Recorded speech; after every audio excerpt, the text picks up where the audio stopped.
Again, we have calculated the actual FOB value.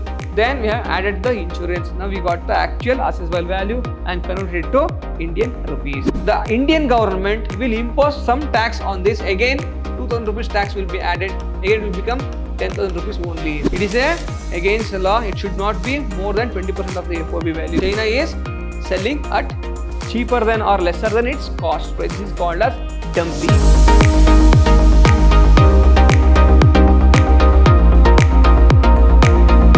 Hello my dear students, I am Rajesh sir, faculty, Department of Commerce and Management, Vidyashram First Aid College, Mysore, Temple of Excellence. My dear students, in today's session I am going to handle the subject Indirect Tax 2 for 6M BCom, and the topic is Customs Duty. In the previous session also we are discussing the problems. In this session also let's continue to discuss one more problem. So, assessable value of imported goods is 20 lakh rupees.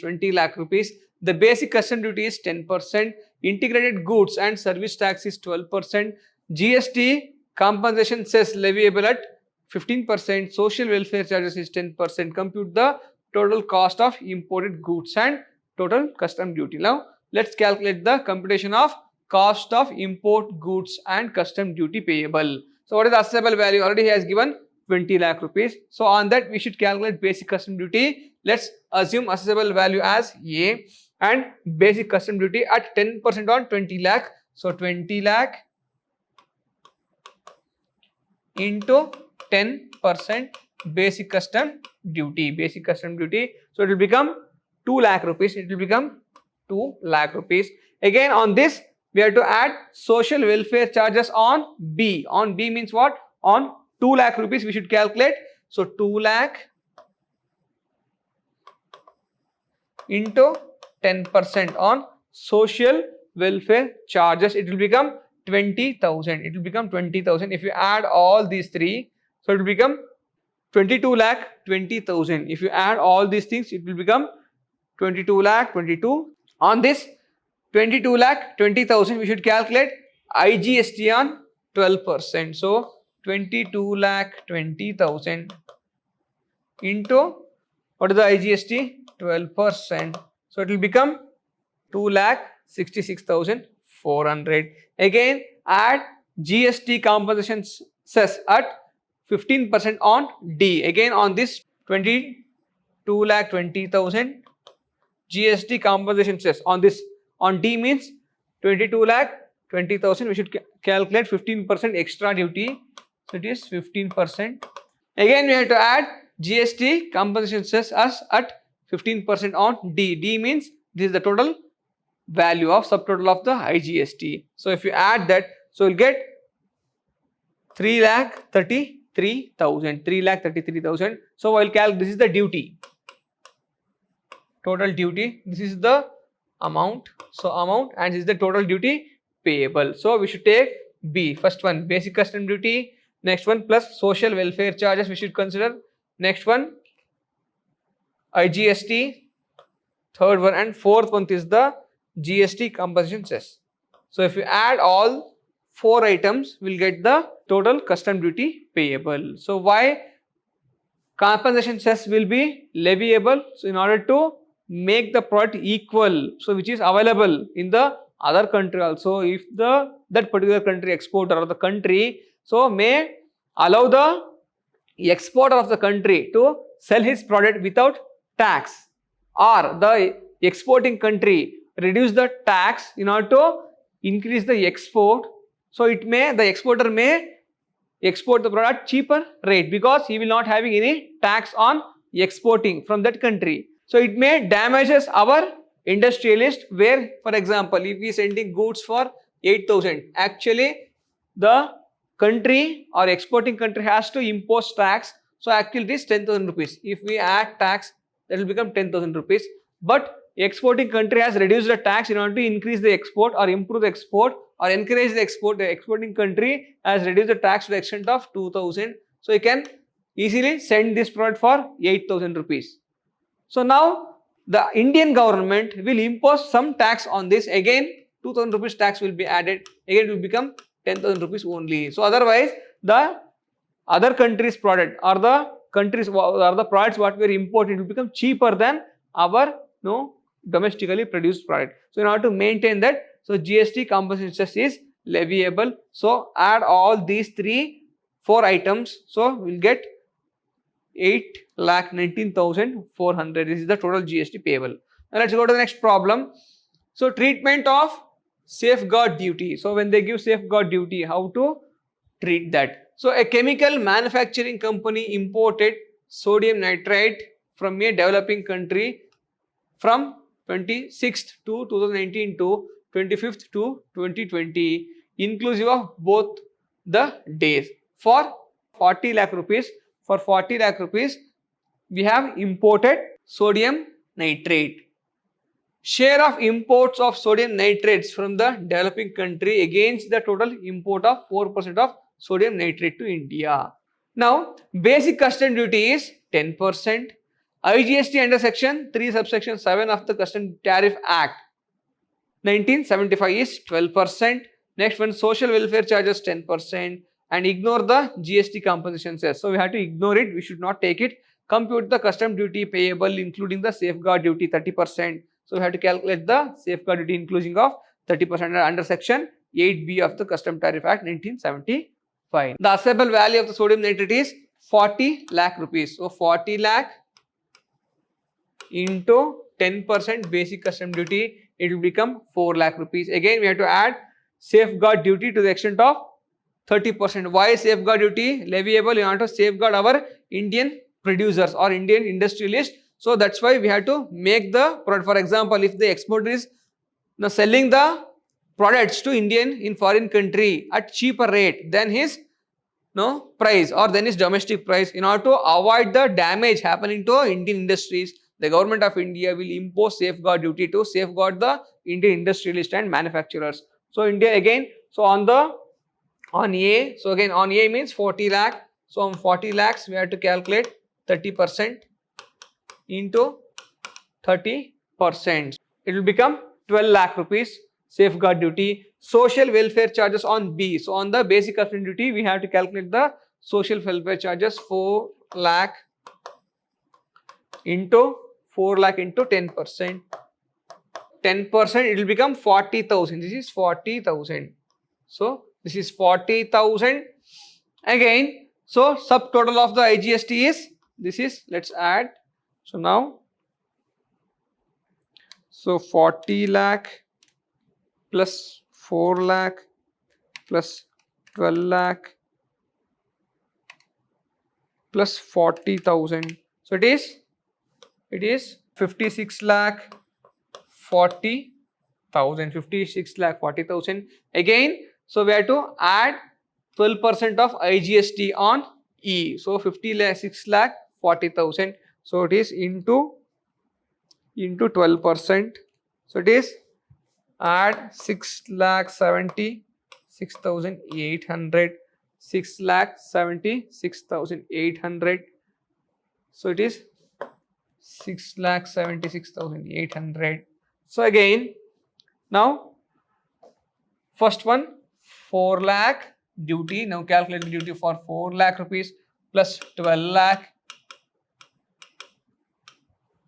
plus 40,000 plus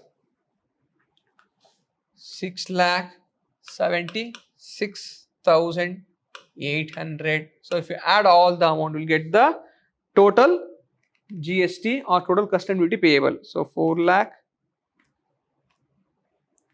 plus 12 lakh plus 40,000 plus 6,76,800. So equals to, so it is, this is not the correct answer. Correct answer is 23,16,800. So social welfare charges, we should applicable social welfare charges on the 4 lakh rupees. Like this, we have to calculate the custom duty. Again, let's go to the next problem. So we have note here, since the share of import of sodium nitrate from developing country is more than 3% of the total import of sodium nitrate into India, section 8B of subsection 1 safeguard duty is leviable at the given rate.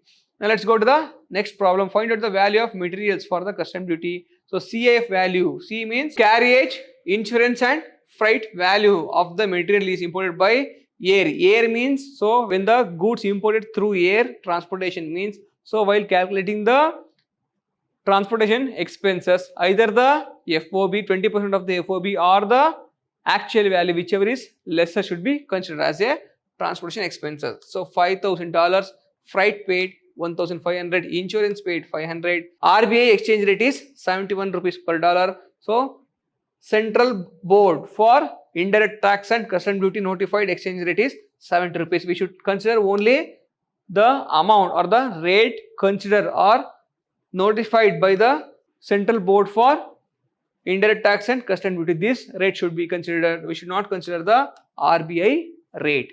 Now let's go to the problem. So CIF value is $5,000. Again, less freight 1,500. Again, less insurance. Why we are deducting the insurance? So in order to calculate the FOB value, we have to deduct the items and later we can add this. Okay. So already freight is included, insurance is included, and FOB value is 3,000 rupees. So in order to calculate the freight value, since it is a air freight, either the actual freight or the 20% of the FOB, we have to either whichever is less should be considered, isn't it? So since the CIF value is included freight and insurance, we should deduct the freight and insurance. First we have to calculate the freight according to the law, 20% of the FOB or the actual freight, whichever is lesser should be considered. Then we should add the CIF value or the insurance value. First let's deduct the freight and insurance, calculate the actual freight according to the law, then add the insurance, then you will get the assessable value. Now freight is 1,500, insurance is 500 rupees. So if you deduct that, it will become 3,000 rupees. Again add according to the law. So freight should be 20% of the FOB is 600. So 3,000 into 20%.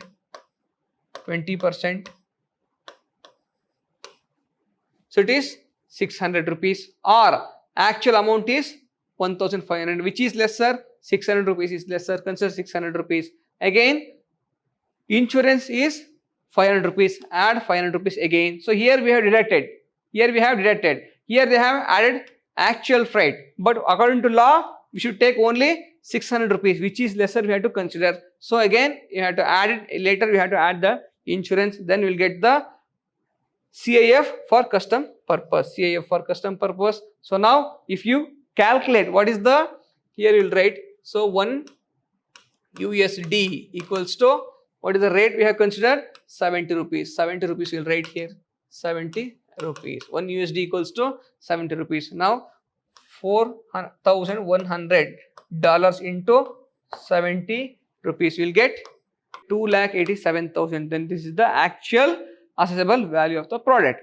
Now if the goods are imported by air freight cannot exceed 20% of the FOB value, this is the law, but they in the problem they have taken freight charge as a 1,500 rupees. It is against the law, it should not be more than 20% of the FOB value. That's why we have deducted the freight and insurance. Again we have calculated the actual FOB value, then we have added the insurance. Now we got the actual assessable value and converted it to Indian rupees. Now let's go to the next problem. From the following particulars, calculate the custom duty payable. CF value of the goods imported is $23,000.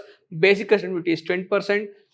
IGST integrated GST is 18%. Anti-dumping duty, when anti-dumping duty is applicable, say anti-dumping duty is applicable, or when anti-dumping duty charged by the government means, so when the exporting country is dumping its goods or excess production, what happened in their country, if they are dumping or selling those goods reduced or lesser than the actual production cost. For example, China is dumping its mobile, okay, so actual cost of the mobile to produce that mobile is 10,000 rupees. To produce that mobile is 10,000 rupees, but China has got excess production. So after reaching its demand in the local demand in its country, so whatever the excess production is there, it start to dump at 5,000 rupees. China start to sell the same mobile phone to, in the local market in China it is 10,000 rupees, but China is ready to sell this product for 5,000 rupees. That means it is dumping its product at cheaper rate in order to collapse or in order to damage the Indian production units, mobile production unit. So China is selling at cheaper than or lesser than its cost price. This is called as dumping. So in order to avoid this, in order to protect the local investors, local producers, what Indian government will do? Indian government again will add the tax 5,000 rupees extra. Again it will make it 10,000 rupees. So in India also same type of mobile is available for 10,000 rupees. So China also, the government also make it, it will become 10,000 rupees equal amount. Then Indian customers will prefer our Indian produced products instead of China produced products. That's why anti-dumping duty is applicable. So exchange rate notified by the RBI on the date is 68 per dollar. We should not take RBI mentioned exchange rate. We should take only CBIC's, or that means Central Board for Indirect Tax and Custom Duty. Exchange rate notified by that is 70 rupees. We should consider 70 rupees, not 68 rupees. Always in the problem only consider the CBIC's or board's value, not the RBI's value. Now let's go to the problem. Assessable value. So let's convert the assessable value. So this is, so $23,000 into 70 rupees. So 1 USD equals to 70 rupees. 70, right here like this. So 1 USD equals to 70 rupees. Assessable value equals to 23,000 into 70 rupees. It will become 16 lakh 10,000. 16 lakh 10,000. Again add basic custom duty 10% on A. On this amount we have to add basic custom duty. So that means 16 lakh 10,000 into 10% basic custom duty will become 1,61,000. Now add social welfare charges on this 1,61,000 into 10%. So 1,61,000 into 10%. So on B we should calculate social welfare charges. Again add all these three items, will get 17,87,100. On this amount we should calculate the IGST. On D we should calculate the IGST. So what is the IGST? 18%. So 17,87,100 into 18%. So we'll get 3,25,678. So again